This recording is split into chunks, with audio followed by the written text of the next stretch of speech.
नमस्कार दोस्तों, सनातन लॉजिक 9196 में आपका स्वागत है। आज मैं आपके लिए लेकर आई हूँ वैशाख महात्म का 25वां अध्याय। तो आइए विलंब न करते हुए शुरू करते हैं। तब व्याध कहने लगा कि हे मुने, पूर्ण भोग वाले मनुष्य की मुक्ति कब होती है? सृष्टि काल में या अनंत काल अथवा स्थिति काल में? सृष्टि की स्थिति तथा संसार काल की मर्यादा कितनी है? शंख बोले, 4 सहस्त्र युगों का, ब्रह्मा का एक दिन और इतनी ही रात्रि होती है। इस प्रकार दिन रात मिलाकर ब्रह्मा का एक अहोरात्र होता है। 15 अहोरात्र एक पक्ष और 2 पक्षों का एक मास होता है। 2 मास की एक ऋतु, 3 ऋतुओं का एक ऐन और 2 ऐन का एक वर्ष होता है। इसी प्रकार ब्रह्मा जी के 100 वर्षों का एक ब्रह्म कल्प होता है। इसी को वेद के जानने वाले प्रलय का समय कहते हैं। प्रलय 3 प्रकार की होती है। एक मानव प्रलय जिसमें मनुष्यों का अंत होता है, दूसरी दैनंदिनी प्रलय और तीसरी ब्रह्म प्रलय। ब्रह्मा जी के एक मुहूर्त में एक मनु की प्रलय होती है। इसी प्रकार जब 14 मनु हो जाते हैं तब एक दैनंदिनी प्रलय होती है।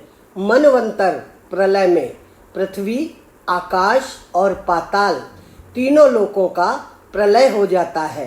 परंतु इस मनवंतर प्रलय में चैतन्य जीवों का ही नाश होता है, किंतु लोकों के स्वरूप का नाश नहीं होता है। केवल उन लोकों में जल प्लावन हो जाता है। फिर मनवंतर के अंत में चैतन्य जीवों की पुनः उत्पत्ति हो जाती है, लेकिन दैनंदिनी प्रलय में लोक और लोकस्थ सबका नाश हो जाता है। सिर्फ एक सत्यलोक ही रह जाता है। ब्रह्मा जी के शयन करने पर चैतन्य अधिभूतों सहित सबका नाश हो जाता है। कोई कोई तत्वाभिमानी देवता और मुनि बचे रहते हैं तथा सत्यलोक के शयन करने वाले भी रह जाते हैं, जो कल्प भर तक सोते रहते हैं।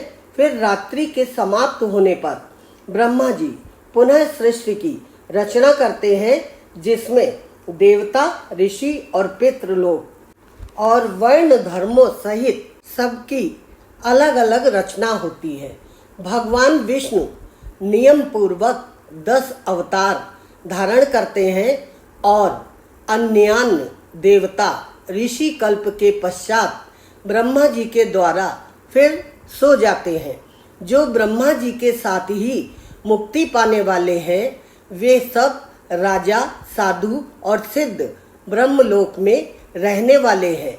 वे सत्यलोक में ही रहते हैं, यहाँ नहीं आते तथा जो उस राशि पर जाने वाले उसी नाम से श्रुति में तथा रीति में स्थित है, वे फिर जाते हैं। अपने अपने कर्म कर्ता अपने अपने गोत्रों में जन्म लेते हैं। जब कलयुग समाप्त हो जाता है और सब दैत्यों का नाश हो जाता है, तब वे भी कलयुग सहित अपनी गति को जाते हैं। वे अपने कर्मानुसार वैसे ही कर्म करने वाले होते हैं। शंख कहने लगा कि हे व्याध, अब मैं तेरे सामने सृष्टि काल और मुक्ति काल का वर्णन करता हूँ। भगवान का एक निमिष कितना होता है? जितनी हम पलक झपकाते हैं। तो भगवान का एक निमिष ब्रह्मा जी के एक कल्प के बराबर होता है। उतना ही समय पलक का खुलना। निमेष के अंत में उन्हें अपने कुक्षिस्थ लोकों की रचना की इच्छा होती है। तब सब लोकों और सब जीव समूहों को अपने उदर में रखना है। उनमें से कितने ही सृजन योग्य, कितने ही मुक्ति योग और कितने ही ऐसे होते हैं जिनका लिंग देह छूट गया है।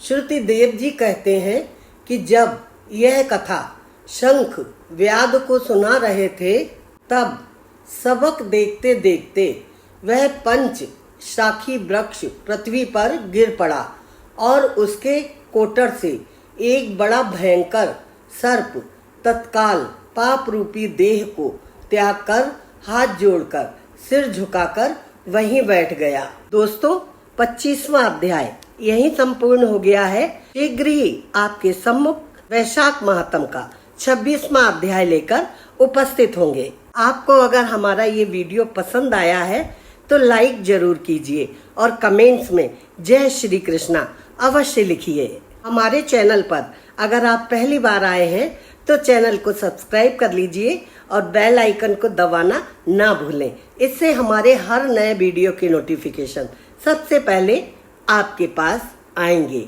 राधे राधे।